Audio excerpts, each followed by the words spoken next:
Notícias do Flamengo, o clube mais querido do Brasil, você encontra aqui. Não esqueça de deixar seu like e ativar as notificações e se inscrever no canal. E aí, certeza, olhando para as escolhas do Paulo Souza durante o jogo, porque em algum momento talvez a gente se acostume, mas por enquanto não é normal a gente ver o Flamengo terminando o jogo com Marinho, Pedro e Andrés Pereira no banco de reservas, sabe? Assim, então, são três caras de muito tamanho para o futebol brasileiro e que quando Diego você... Alves e Isla, né? Caras de seleção, selecionáveis. O Diego Alves o Diego Alves acho que me parece que meio que... mas acho que adiciona peso à qualidade dos que não entraram, né? Você coloca assim. E aí você perde o jogo, você perde o título, acaba que, você tem um caminho, né? Que é olhar para quem não entrou e que poderia ter contribuído para o time ganhar ou no tempo normal ou até nos pênaltis. Porque todos os três ali são batedores de pênalti.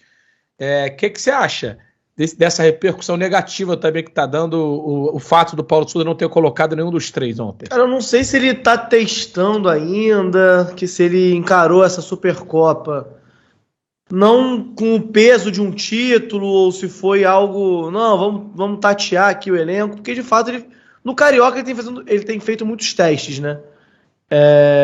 Mas assim, cara, eu entendo as críticas, mas é o jeito do cara pensar, né? É o jeito do cara falar, não, mas pra mim o Pedro é um reserva mesmo, o Andrés eu escolhi outras pessoas pra entrar ali e tal.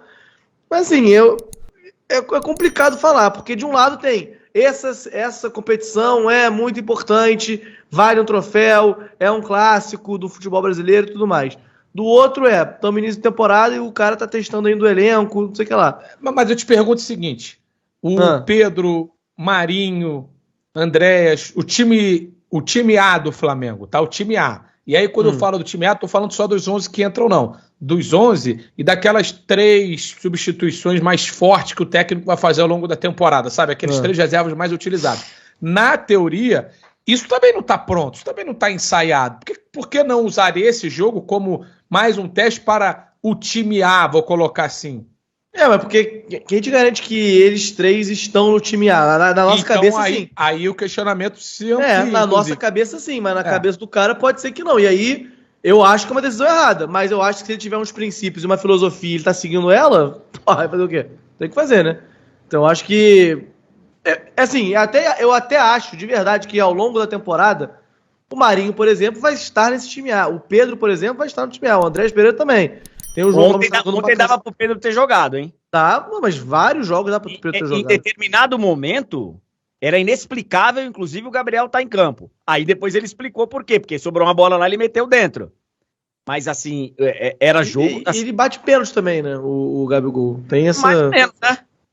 Não, exatamente. Teoricamente... Vamos falar disso já. Teoricamente, ele é o batedor do Flamengo, né? Depois a gente fala sobre isso.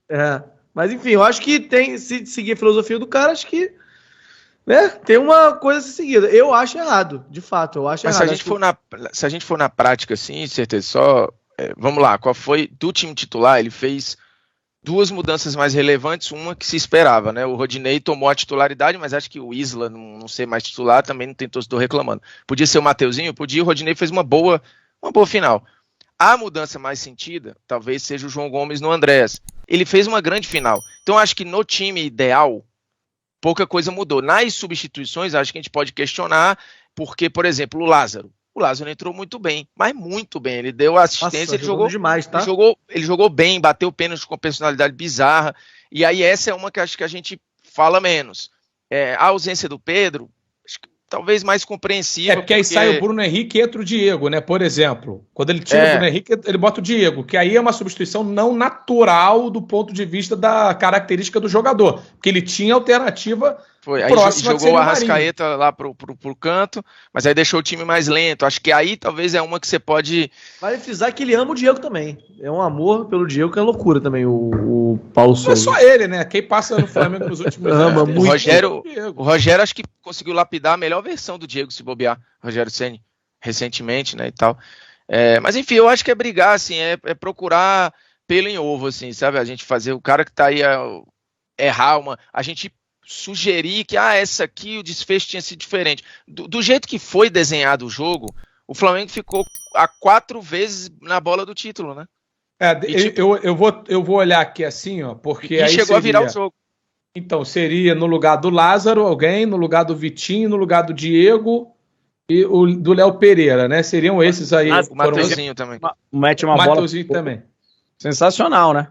A assistência dele é maravilhosa. O Lázaro que mete a bola pro gol? Não, porque eu ia olhar o seguinte, desses aí, perderam o pênalti. Mateuzinho, poderia ter sido substituído por outro, ou não sequer ter entrado, mas aí seria o Rodinei, naturalmente, a bater. E o Vitinho, né, que perdeu lá o pênalti da volta. Neneca, né? Mas o Neneca estava em campo, eu tô falando das substituições dos caras que não entraram. Sim. E que talvez conferissem uma maior segurança na hora da batida. O Pedro, por exemplo. Mas só que, perdeu um, né? 2 perderam.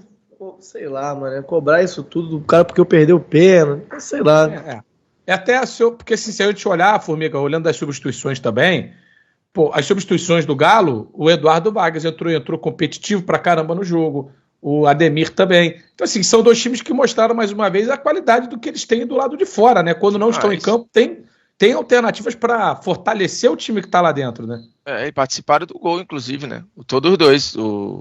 Tanto o Ademir quanto o Vargas participaram do gol de empate. Mas aí acho que, se for olhar quem está no banco, meio que o Turco usou, e nem usou tudo, né? Mas usou ali as 2 maiores forças, né? O Ademir e o Eduardo Vargas. Podia ter botado o Tietê em algum momento, mas acho que o Alan e o Jair não deram muita brecha. O Sacha ia entrar no lugar de quem, né? Então, o Flamengo talvez tenha ficado com umas cartas na manga que poderiam ter mudado mais o jogo do que no caso do Atlético. O Atlético, as cartas, ou a carta mais interessante no banco, ele usou, que era o Vargas, né? Convenhamos, acho que é a peça mais forte. E o Ademir, que fez um 2021 muito bom também. O Guga fez aquela história de isso aí nunca dá certo, né, cara? O cara entra só pra bater pênalti, a história tá contada. Disso. A tua chance de erro é gigantesca aí, porque... já é pressão, porque assim, já é uma pressão danada você bater um pênalti, independentemente da circunstância. Você adiciona uma pressão monumental ao colocar o cara só pra bater o pênalti. Tipo assim, você tá ali especificamente só pra bater o pênalti. Pode ser que o cara seja o melhor cobrador e realmente se justifique. Agora, quantas vezes tem que ser a gente já não viu esse cara perdendo pênalti?